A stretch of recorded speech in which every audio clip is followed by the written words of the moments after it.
All rise. Chief Judge of the State of New York, the Chief Administrative Judge of the State of New York, presiding Justice of the Appellate Divisions, the State of our Judiciary will now begin.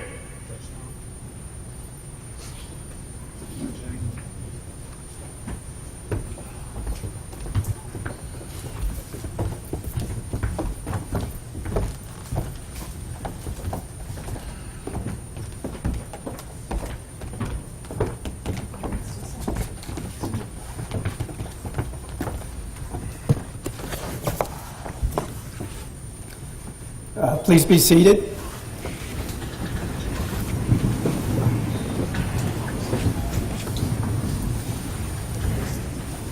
Good afternoon, everyone. I'm Larry Marks. I'm the Chief Administrative Judge of the courts, and it is my great pleasure to welcome all of you to the 2017 State of our Judiciary, taking place, obviously, this year in the great Bronx County, and more about that in a moment.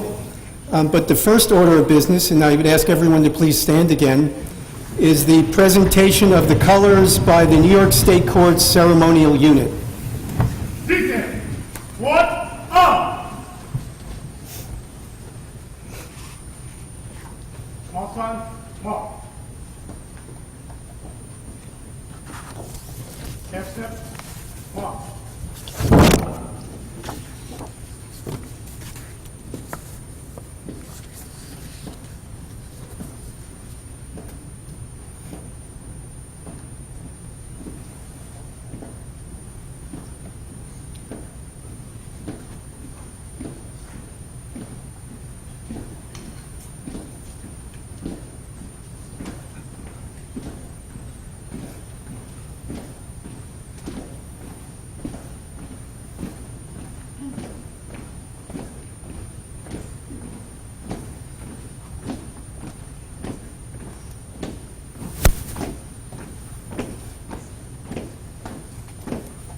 Detail, go. Ready, base. Okay, I would now ask Chief Michael Magliano, who heads the Court Systems Department of Public Safety, to come up and lead us in the Pledge of Allegiance. Detail, present, on. I pledge allegiance to the flag of the United States of America and to the republic for which it stands, one nation, under God, indivisible, with liberty and justice for all. Please remain standing as Court Officer Leticia Crespo leads us in the singing of our national anthem.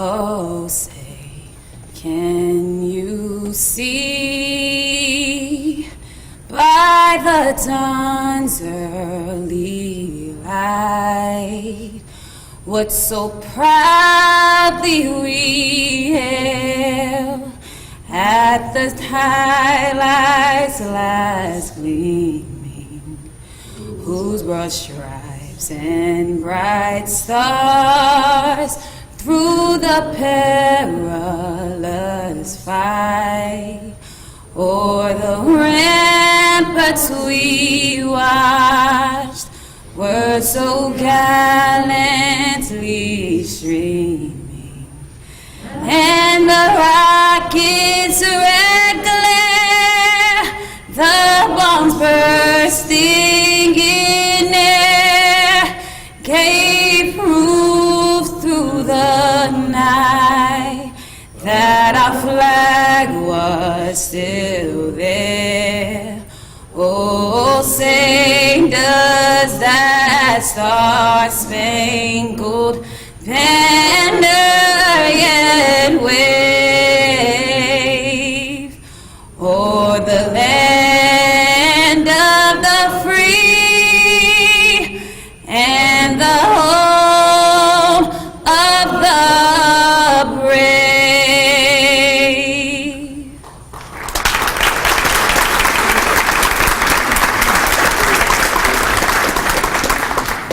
Order up! Now Monsignor David Casado, pastor of St. Athanasius Church in Brooklyn, will provide the invocation. Let us remind ourselves that we are in God's presence. Let us pray. We read in the book of the prophet Hosea, maintain love, maintain justice, and wait for your God always.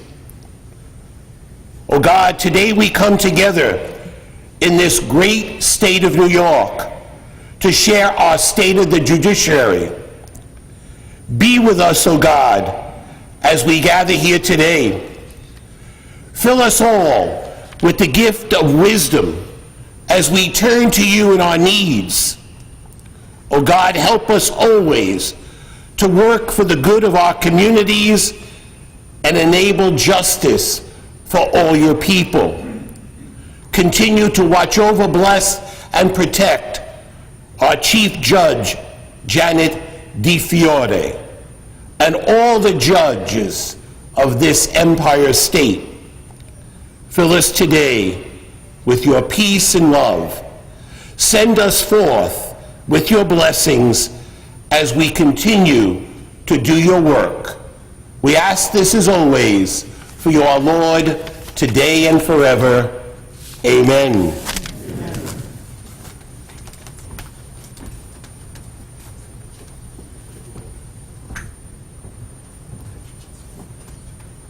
Detail. Right. Face. Mark time. Mark.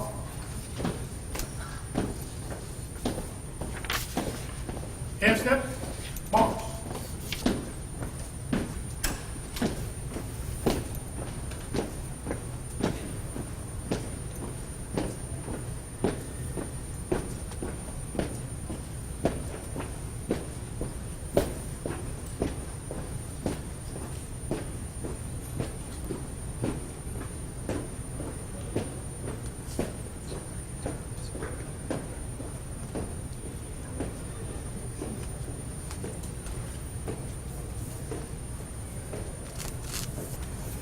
Please be seated.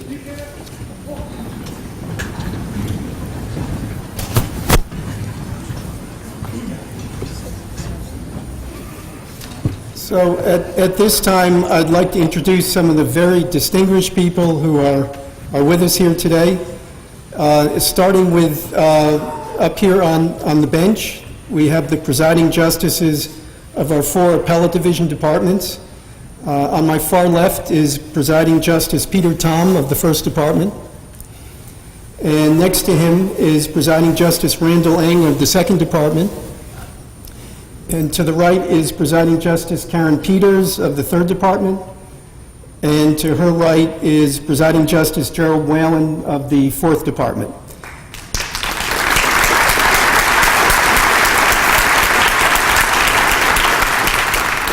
And the 4 presiding justices, along with the chief judge, make up the administrative board of the courts. Next, I'd like to recognize the associate judges of the Court of Appeals, starting with Judge Jenny Rivera, and Judge Sheila Abdus Salam, Judge Leslie Stein, Judge Eugene Fahey, Judge Michael Garcia, and the court's newest member, just confirmed earlier this month, Judge Rowan Wilson. So,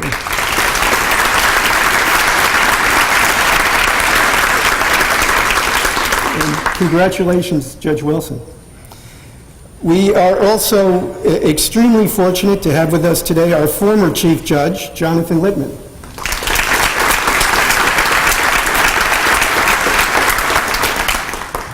Along with Judge Littman are 2 former judges of the Court of Appeals, Judge Carmen Siparik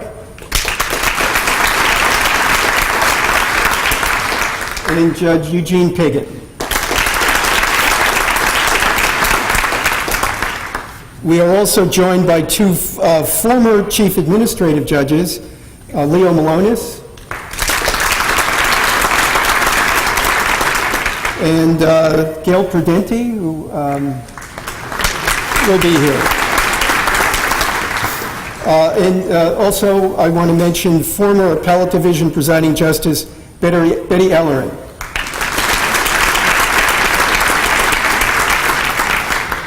And we are very pleased that with us today is our state's outstanding Attorney General, Eric Schneiderman.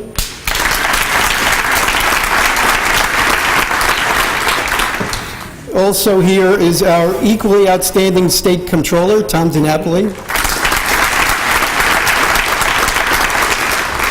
And representing the Governor's Office is the Counsel to the Governor, Alfonso David. And also, I see Larry Schwartz is here, former Secretary to the Governor. And I want to mention Barbara Underwood, the State Solicitor General.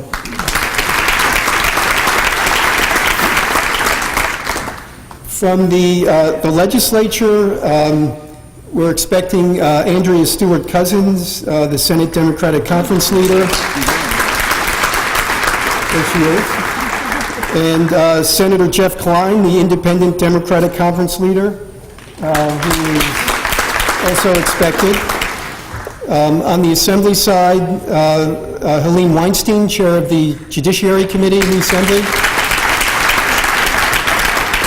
And Joe Lenthal will be here, Chair of the Assembly Codes Committee.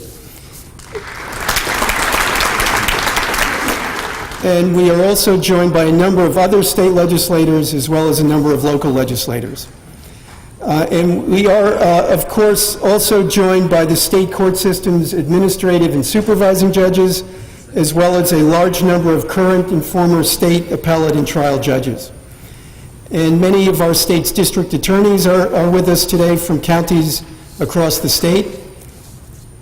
I'd also like to recognize the current president of the New York State Bar Association, Claire Goodekunst. There she is. And I think I saw the New York City Bar Association president, John Kiernan. As well as all of the other bar leaders present today. And finally, I'd like to acknowledge the state's law school deans, a number of whom are here with us today. So now it is my distinct privilege to introduce our Chief Judge. Janet DiFiore took over as Chief Judge as the head of New York's third branch of state government a little over 1 year ago. And in that relatively short period of time, she's earned the great admiration and the wide affection of all of us in the court system, judges and non-judicial staff alike. From her very first day, she has steadfastly dedicated herself. Indeed, she has dedicated the entire court system to improving the delivery of justice for the citizens of our state. Please join me now in welcoming Judge DiFiore, who will speak to us on the state of our judiciary. Thank you.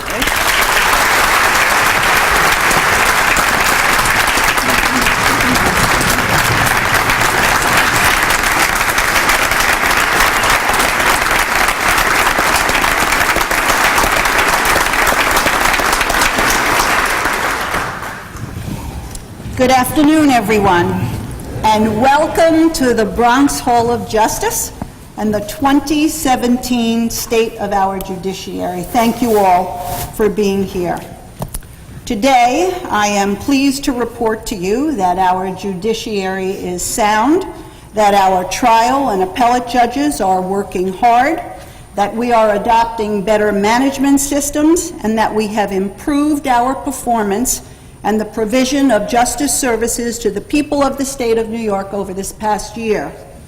However, I assure you that we remain acutely aware that there is much about our court system that needs to improve further, and that we are working diligently to bring those needed improvements to every level of our system. Last month, I completed my first full year as Chief Judge. It has been an exciting and satisfying year working with my 6 colleagues at the Court of Appeals to decide cases of statewide importance and serving as the chief executive of one of the largest, busiest, and most complex court systems in the world. Over 3.5 million cases are filed in the New York courts every year, cases that affect just about every aspect of our lives and our communities. In recognition of the profound ways in which our justice system impacts the health, safety, and well-being of every New Yorker, I have renamed what had been called the state of the judiciary, the state of our judiciary, a change that I believe reflects the solemn reality that our judicial system belongs to the people of the state of New York, and that those of us who are privileged to serve as judges and non-judicial employees are but the temporary stewards of something that is far larger than any collection of individuals and which ultimately belongs to all New Yorkers, to the litigants who appear in our courts, the defendants who stand accused of crimes, and the victims who are called to testify. It belongs to every person who serves on a grand jury or as a trial juror, to every one of our partners in government who provide us with the support and resources we need to administer justice, and it belongs to every person, business, and entity that relies on our courts to uphold the rule of law. It is in recognition of this principle that as the Chief Judge of the State of New York, I present to you today this report on our judiciary. When I was formally inducted into office on February 8th of last year, I announced the Excellence Initiative for the New York State Courts, my top priority as Chief Judge, focused on achieving and maintaining excellence in every facet of court operations, speeding the justice process, eliminating backlogs and delays, and introducing a range of reforms to improve the broader administration of justice and provide New Yorkers with the first-rate services they expect and deserve from the court system. We began our Excellence Initiative with a comprehensive evaluation of court operations in order to identify which of our courts were performing well and which of our courts needed to improve. As our first order of business, Chief Administrative Judge Marks and I convened a meeting of our top court leaders, our administrative judges, at which we began the process of reviewing performance and trends in the trial courts throughout the state. Since that initial meeting in February of 2016, we have met with each administrative judge on a regular basis to discuss strategies to improve case processing times, disposition rates, and trial capacity. At every meeting, administrative judges have reported on their progress and their plans for future improvement. And of course, as you would expect, this is an ongoing process with more to be done and the pace of change to be accelerated. Throughout the process, we have focused with laser precision on performance measures, including the percentage of cases pending beyond standards and goals, our benchmarks for the timely resolution of cases, an important management tool to measure how well we are performing when it comes to providing timely justice throughout the court system. Now, before I begin to highlight the courts and districts that are making noteworthy progress in carrying out the goals of the Excellence Initiative, some of you may be wondering why I departed from our long-standing tradition of delivering the state of the judiciary in Albany at Court of Appeals Hall. I chose to have the state of our judiciary here in the Bronx, in the Hall of Justice, because the court system in the Bronx hasn't always kept pace with public expectations. And in fact, the Bronx has been an epicenter for many of the worst delays and backlogs plaguing our justice system. During my first year as Chief Judge, the Bronx has been the subject of our intense attention. Our very able administrative judges in Bronx Supreme Court, Douglas McKeon for the civil term and Robert Torres for the criminal term, and their judges and court staff are deeply committed to improving their courts and are well on their way to turning things around and fulfilling our pledge to the people we serve. Those of you who are seated in the center and the rear of this room can look up and see the words of Dr. Martin Luther King Jr. written on the sculpture that's hanging from the ceiling. The arc of the moral universe is long, but it bends toward justice. Those words indeed convey a stirring, hopeful message. Let me assure you that we here in the Bronx and all across the state are committed to always bending our court system and the work that we do on behalf of all New Yorkers toward justice.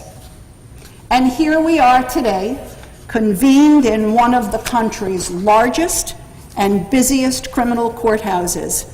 In this building, we see firsthand the toll that is taken on everyone when justice is delayed, on crime victims and their families as they wait for justice to be done, on prosecutors and their cases as key witnesses move away, memories fade, and evidence grows stale, on defendants presumed innocent under the law and who must return to court over and over again, or too often sit in jail waiting for their cases to be resolved because they can't make bail or get a prompt trial. We are changing this dynamic, and in highlighting the progress we've made, I want to start with the Bronx County branch of the New York City Criminal Court, the court that hears our misdemeanor cases right here in this building. In cooperation with our criminal justice partners here in the Bronx, we have moved aggressively to limit adjournments, manage cases more efficiently, and expand our trial capacity. Judge George Grasso, our supervising judge of the Bronx Criminal Court, appointed just this past June, has implemented a system under which the judges presiding in calendar parts are now managing their schedules to be available to conduct trials every Friday. When parties know that the system is cleared for trial capacity and that trials actually will go forward, they are incentivized and indeed required to prepare their cases and arrive ready for trial, or prepared to seriously negotiate a disposition. Our new Trial Fridays program has been an enormous success and has greatly increased the disposition rate in Bronx County. Thanks to the leadership demonstrated by Judge Grasso and the hard work of our Bronx trial judges and their staff, the oldest misdemeanor cases in this county have been reduced by 50% since last June, and the total number of pending misdemeanors has been reduced over the same period by 32%. Absolutely remarkable progress, which we fully expect to continue. Thank you.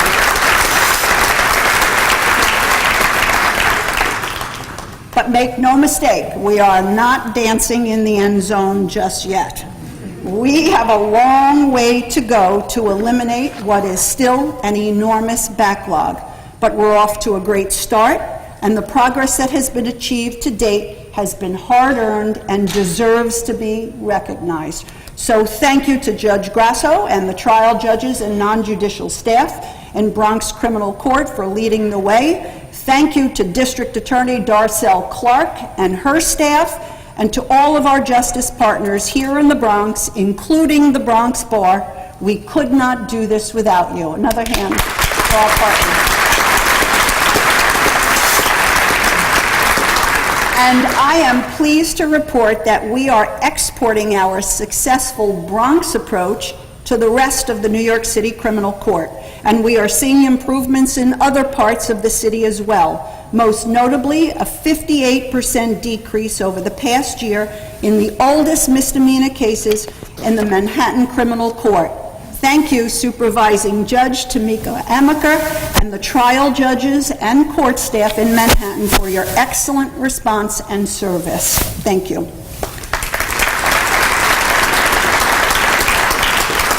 The summons part of the New York City Criminal Court is the court in which hundreds of thousands of New Yorkers appear every year for a wide range of lower-level public safety and quality of life offenses.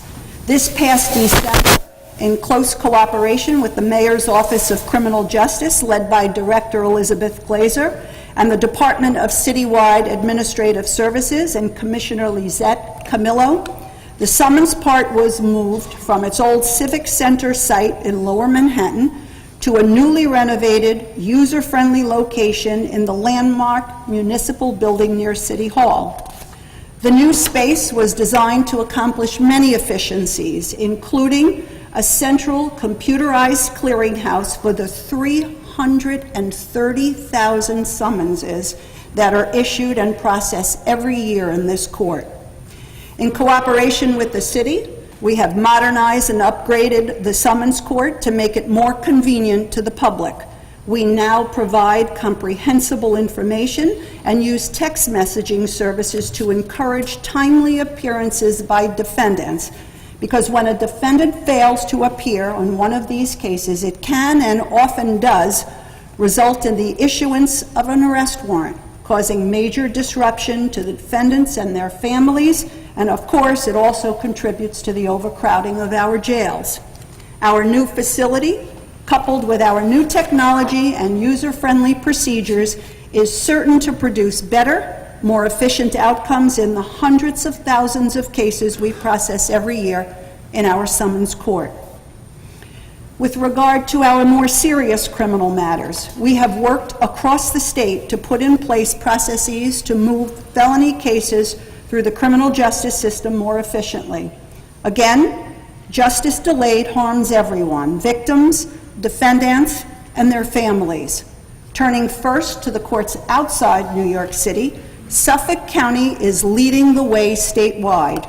Administrative Judge Randy Hinrichs has done an absolutely remarkable job out east. Along with Judge Mark Cohen, the supervising judge of the felony courts, Judge Hinrichs has reorganized the case management process, creating a trial assignment part to handle the most difficult to resolve cases. Their proactive approach to managing the case flow process has enabled Suffolk to reduce the number of felony cases pending over standards and goals by a remarkable 58% over this past year. As Judge Hinrichs tells us, their success in Suffolk would not have been possible without the cooperation of the district attorney, the defense bar, and of course, and most important, the hard work and support of their trial judges and court staff. The Suffolk approach has been adopted by other felony courts around the state, including neighboring Nassau County, where the number of older cases was unacceptably high and is now on a sustained downward trend. Whether it's the Suffolk approach or other local strategies that make sense elsewhere, many courts outside of New York City are making significant gains.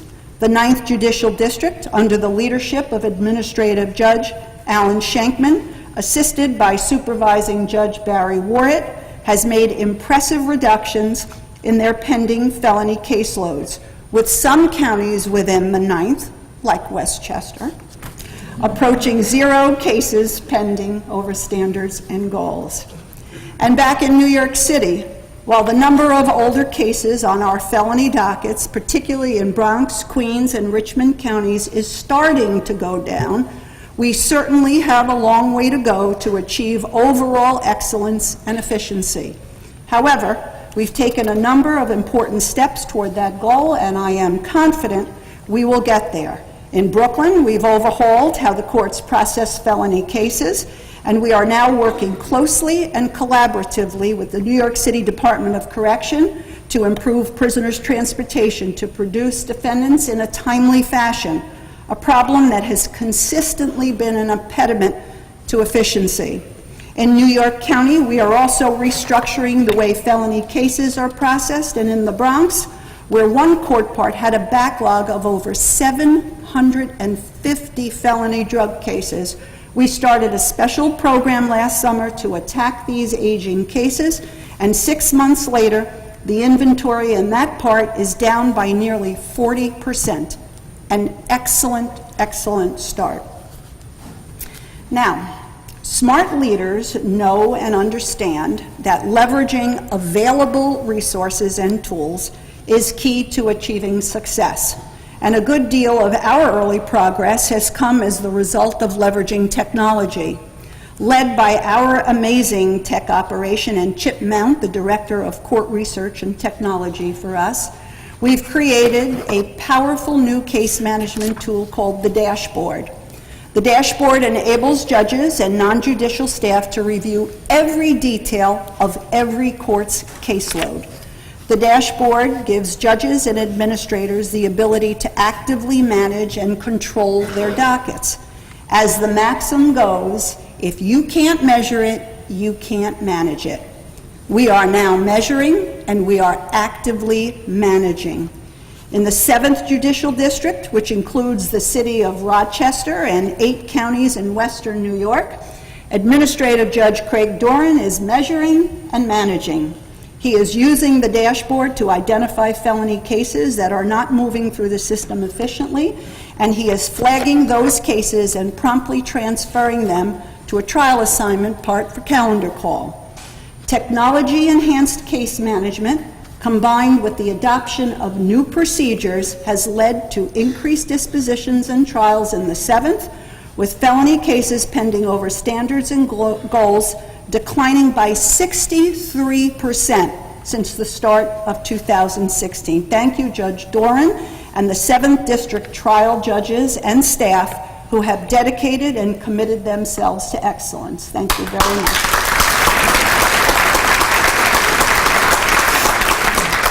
Now, on the civil side of our house, nearly 1.5 million cases are filed in these courts every year. Personal injury, foreclosure, complex commercial matters, matrimonials, breach of contract, consumer credit, landlord-tenant, probate, guardianship, and on and on and on. Court congestion and delay adds to the already high cost of litigation and disrupts the personal and professional lives of litigants, their businesses, and their families. Litigation can be so costly and time-consuming that plaintiffs with meritorious claims at times feel compelled to accept lower settlements just to end the personal and financial burdens of litigation. In the commercial sector, we know that delay in resolving disputes creates uncertainty in the marketplace and adds to the expense of doing business in New York, creating a less than optimal climate for economic growth and job creation. We are working on many fronts to speed the civil justice process, increase dispositions, and enhance public access. In Nassau County Supreme Court, for example, Administrative Judge Tom Adams has used the Dashboard and other techniques to dramatically reduce the number of foreclosures over standards and goals by 58%. Kings County Supreme Court, led by Administrative Judge Lawrence Nipel, has reduced the number of our oldest pending cases by 25% and increased the number of foreclosures resolved by 62%. And up in the 4th Judicial District, which stretches from Schenectady all the way to the Canadian border, Administrative Judge Vito Caruso has cut the number of the oldest pending civil cases by 63% over the past year. How?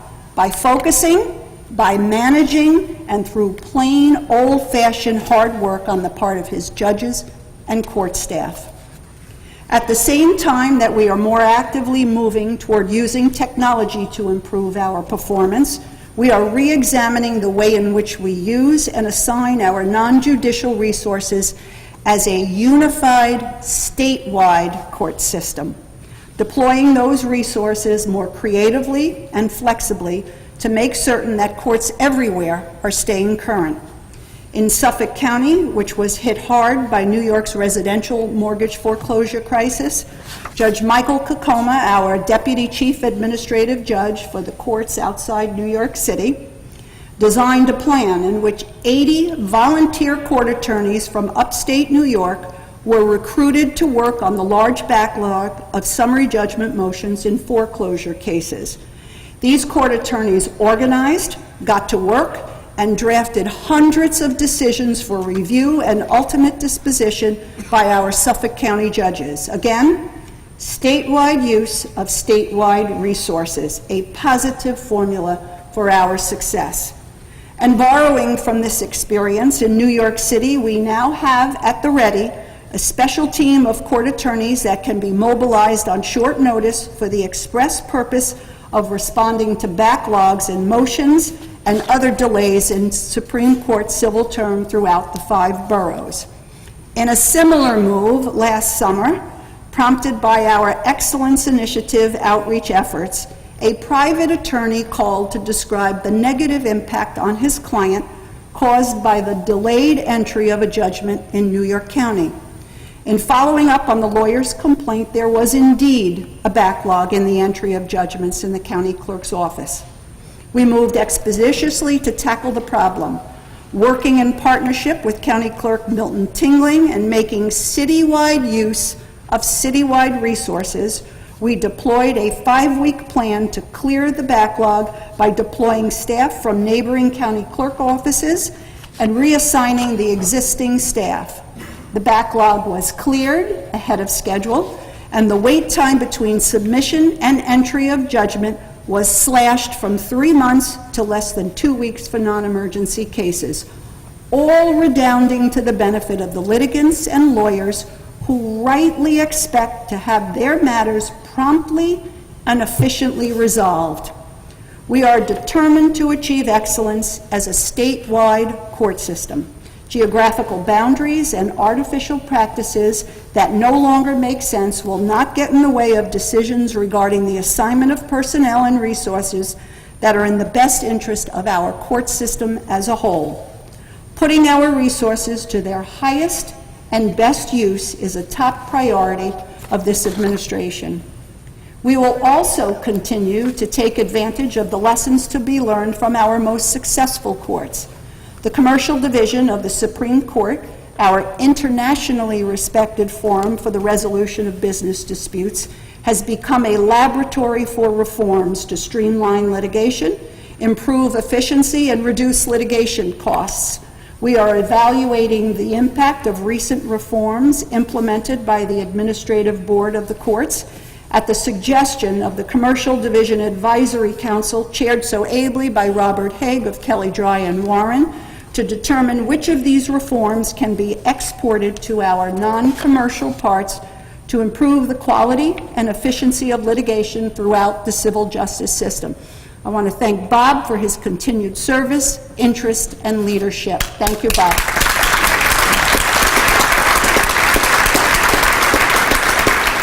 E-filing is another piece of the Excellence Initiative, with over 1.3 million cases filed in our Supreme and Surrogates courts across the state. We are steadily expanding e-filing to additional courts and case types, and indeed, we are launching a pilot program in the Appellate Division later this year, and we are working toward implementing e-filing in our criminal and family courts as well. And to be sure, while the benefits of e-filing are indeed about convenience and cost savings, e-filing also presents opportunities for us to make creative use of technology to improve the immediate impact of our justice services. For example, our recently launched Remote Access Order of Protection program, the first statewide program of its kind in the nation, operates to enhance the safety of our most vulnerable litigants by affording domestic violence victims the ability to obtain emergency orders of protection from the safety of remote locations like shelters and hospitals through e-filing and Skype video conferencing with the court, a new and innovative use of available technology. In family court, a place where we simply cannot afford delays and efficiencies for all of the obvious reasons, I am pleased to report that over the past year, we have seen a 23% reduction in cases over 6 months old in the New York City Family Court.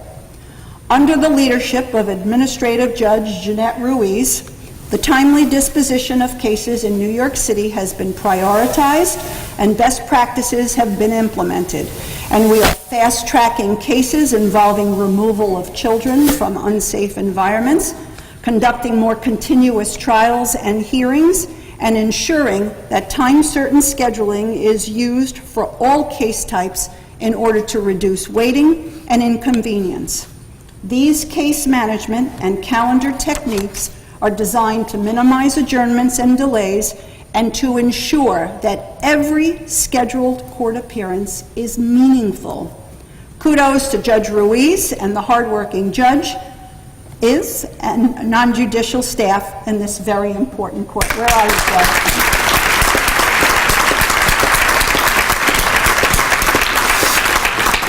The pursuit of excellence in our courts includes the housing part of the New York City Civil Court, our busiest court, which hears nearly 3,000 matters a day.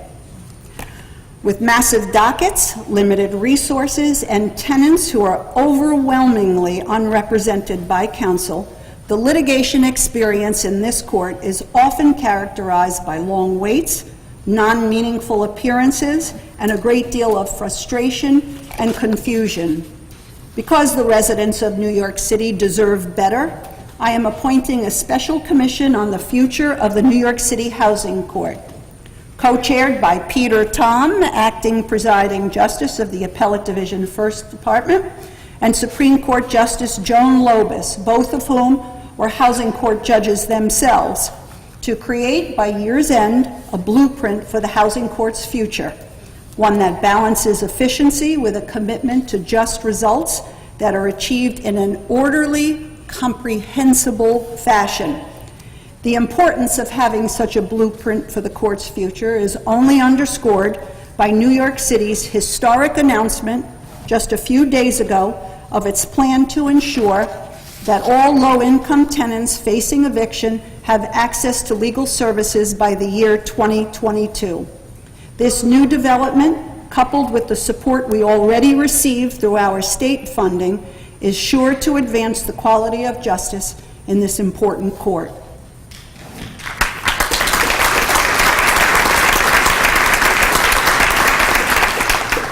Throughout the state of New York, there are close to 1,300 town and village courts, served by 2,200 justices who are assigned to handle close to 2 million cases every year.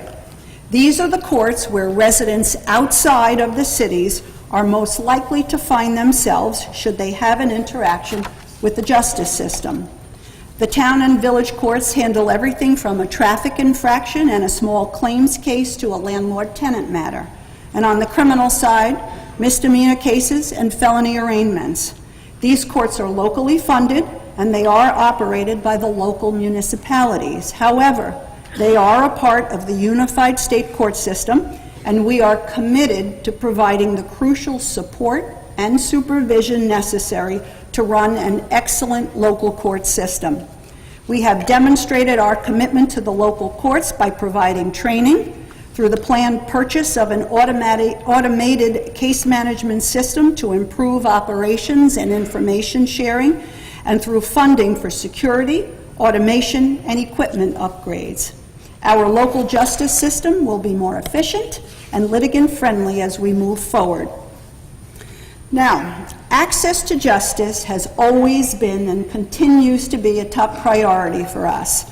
And over the last several years, under the leadership of my predecessor, Jonathan Lippman, who is with us today, and with the guidance of our Permanent Commission on Access to Justice, chaired by Helene Barnett, New York has become a national leader in expanding access to civil legal services through increased funding, lawyer pro bono, and thoughtful and innovative new strategies and programming.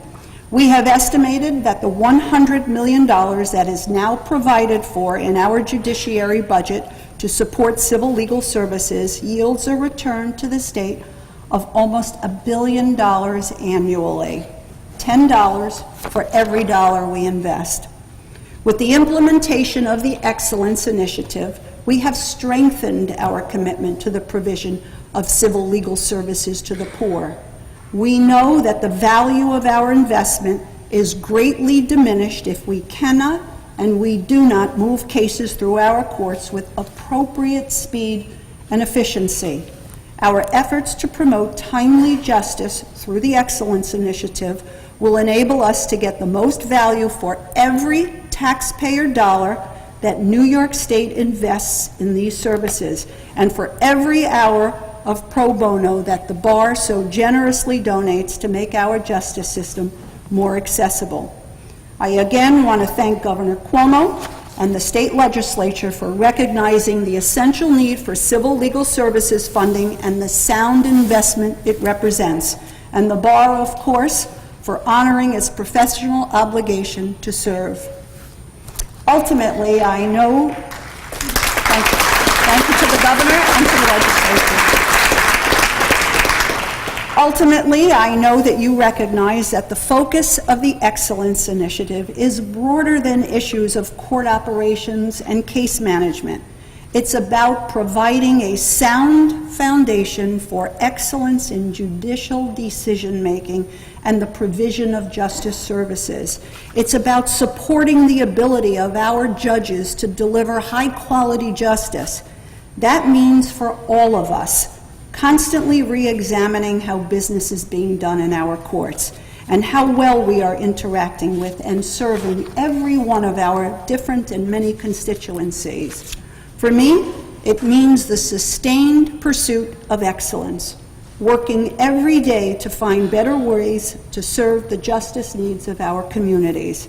And I want to thank those of you who have given us your comments and your suggestions, many of which have resulted in changes that we've made. And we encourage all of you, lawyers, litigants, members of the observing public, to continue to offer your ideas for improvement.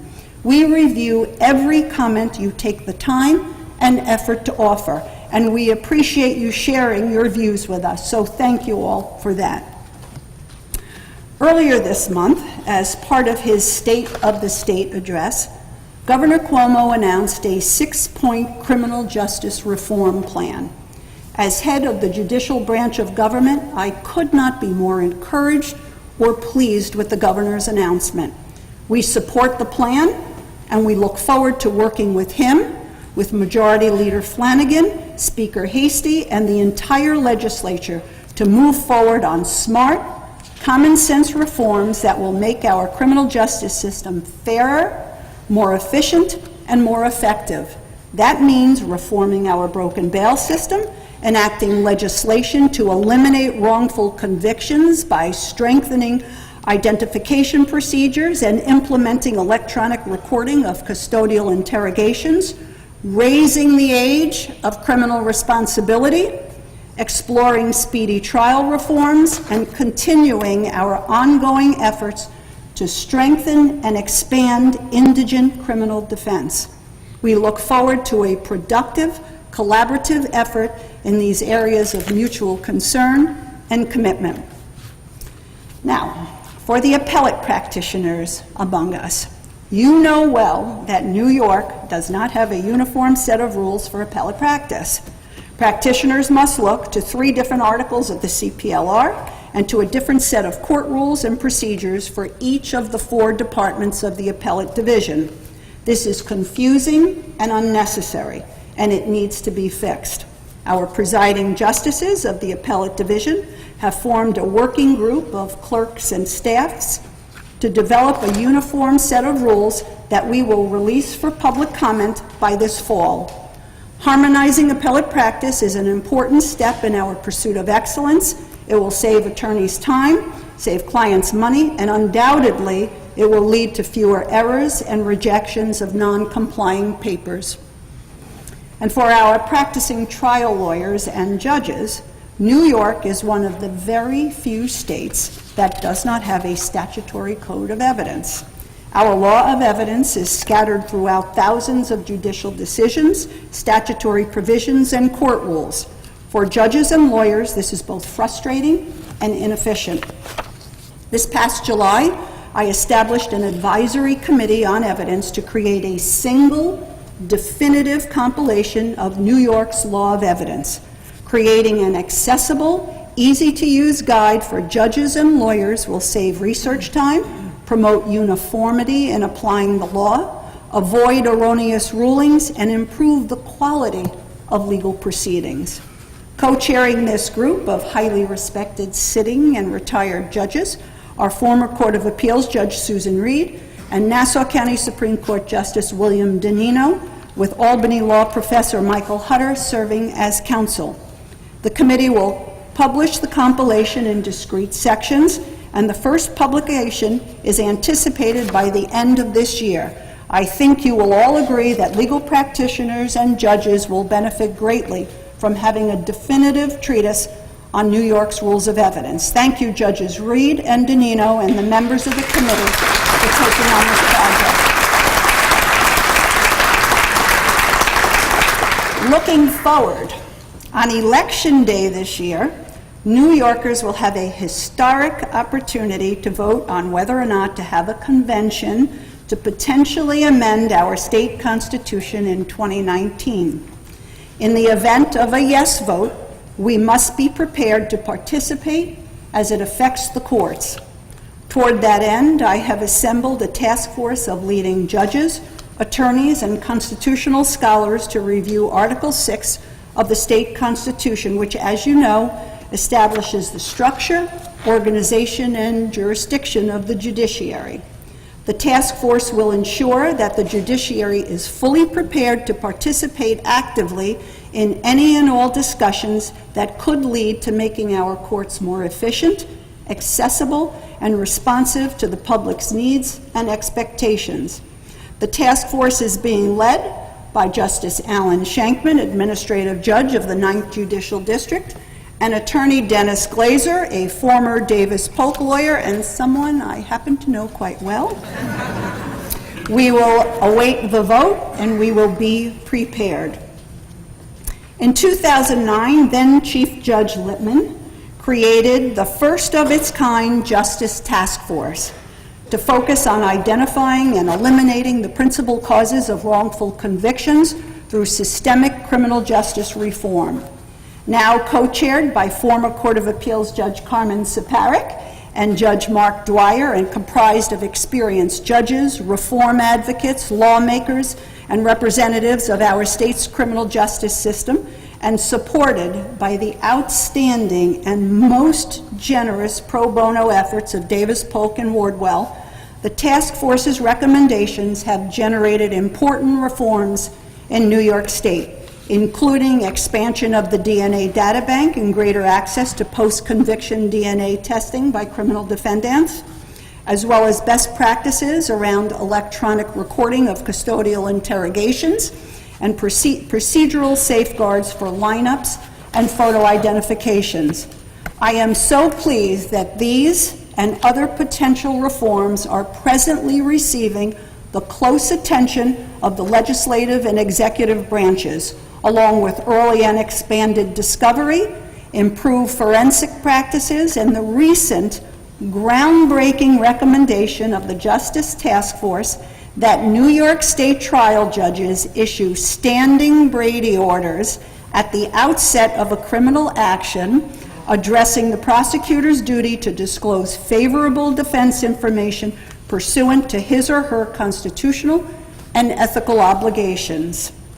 Having seen firsthand how effective the task force has been in prompting change, and having the highest respect for the abilities and the motives of its members, I am expanding the original mission of the Justice Task Force to address broader issues of concern for a fair and effective criminal justice system, such as the impact of protracted delays on the disposition of cases, a review of ethical requirements and disciplinary measures for attorney conduct, and systemic problems in affording all New Yorkers due process. We look forward to the task force's expanded reach and to lifting future recommendations into law and practice. Judges Siparek and Dwyer, you two certainly have your work cut out for you this year.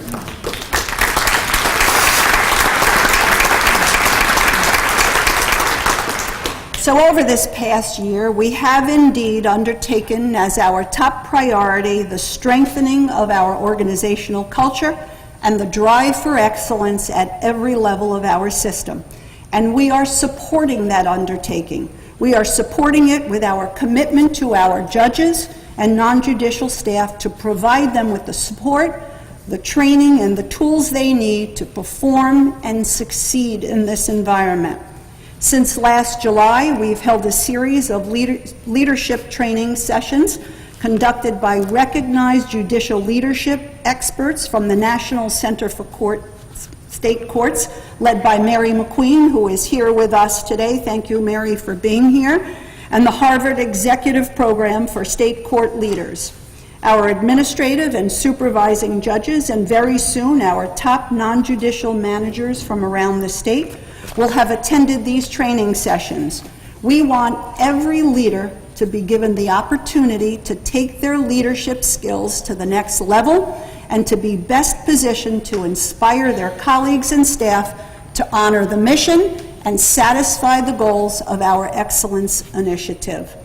And because we know and recognize that central to achieving operational and decisional excellence throughout our courts is the proper training and education of our frontline judges and staff, I want to thank Judge Juanita Bing Newton, Dean of the New York State Judicial Institute, who has worked so hard over this past year to ensure that the philosophy and objectives of the Excellence Initiative are integrated into every educational training program we present.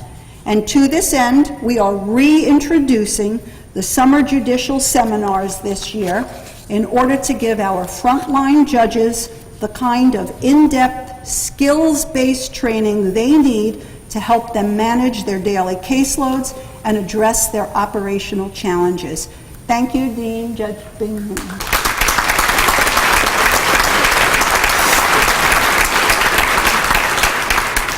As you know, in New York, the position of Chief Judge is really two jobs rolled into one, serving as the Chief Judge of the State of New York and as Chief Judge of the Court of Appeals. And indeed, it is an immense privilege to lead our state's highest court. And so before I conclude today, I do want to recognize my colleagues on the Court of Appeals who I have come to admire, respect, and enjoy so very much. As I call your name, I'd like you to stand, face the crowd, and remain standing, starting with Senior Associate Judge Jenny Rivera, Judges Sheila Abdus-Salam, Leslie Stein, Eugene Fahey, come on, Michael Garcia, and Rowan Wilson.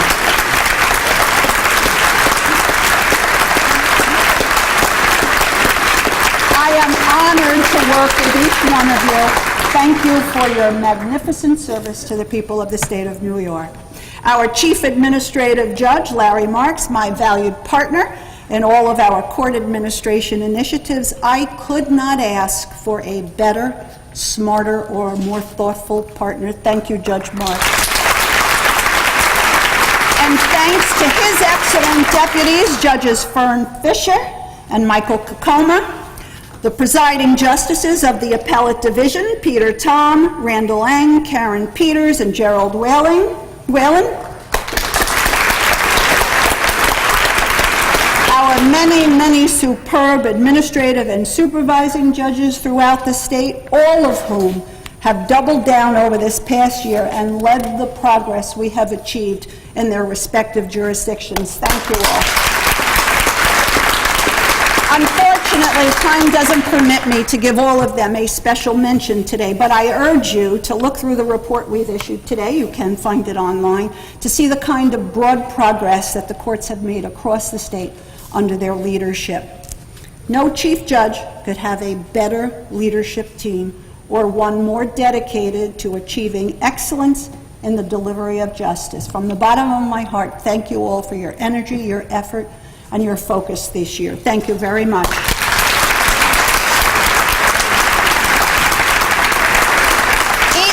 Equally rewarding for me has been the opportunity to work alongside our outstanding trial and appellate judges, the men and women who bear the brunt of our load, along with the non-judicial staff who support our judges, all so critical to achieving and maintaining excellence in our courts. Thank you to all of you.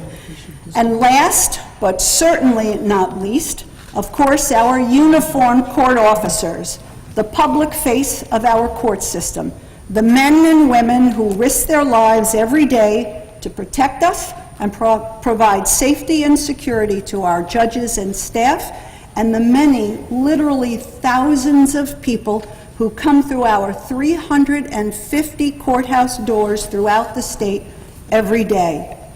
We are so very proud of the work that is being done throughout our unified court system at every level, on the bench, in the courtrooms, in the back offices, and on the front lines. You are the reasons why all New Yorkers can feel good about the state of our judiciary and be confident about the future of our justice system. Finally, I want to leave you with a story. Not long ago, I was visiting in the Manhattan Criminal Court at 100 Center Street, one of the state's, as you know, busiest courthouses. And I noticed when I walked in the beautiful four-sided old clock that was hanging in the lobby. What I also noticed was that each of the four sides of the clock was telling a different time, and of course, none of them was accurate. So I asked how long had it been that way? No one could give me an answer, maybe 10 years, maybe 20 years. Well, I'm glad to report that with the help of the city, the clock has been repaired and it is again telling time, and it is functioning as it was intended to function. Not a big deal? Actually, it is a big deal. It exemplifies the way we view our work and our missions as stewards of justice. We want to do all things, the big things and the little things, to the best of our ability. Excellence in everything we do, at every level and in every courthouse is our goal. We appreciate that imperfection is inevitable, but settling for imperfection is not. We don't accept delays and deficiencies in the courts as inevitable, not in the Bronx or Manhattan, not in Erie, Suffolk, or Monroe counties, or any other part of the state. When it comes to honoring our constitutional mandate and satisfying our core obligation to provide fair, timely, and affordable justice to the people we serve, our first responsibility is to fix what's broken and get things right. We have no illusions about the challenges or the difficulty ahead, and we know that not every problem can be solved with a phone call to the city. But we do know that persistent, creative leadership at every level will affect positive change and give the hard-working men and women in our system a clear direction and set of goals to assist and support them in moving in the right direction. Like the broken clock, we will continue to identify all those things in our system that aren't working, and we will work to repair and restore them until we get it right. That is our pledge to you from all of us. Thank you all for being here today, and thank you for your time and attention. Thank you.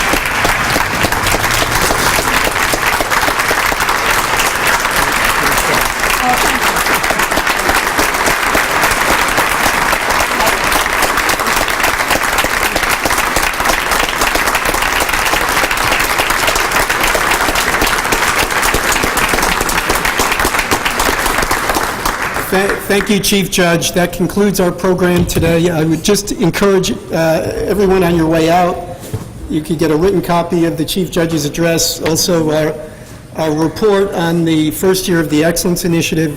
So thank you, everyone, for being here. There are refreshments downstairs. You can take the escalator down. Great to see everyone. Thanks again.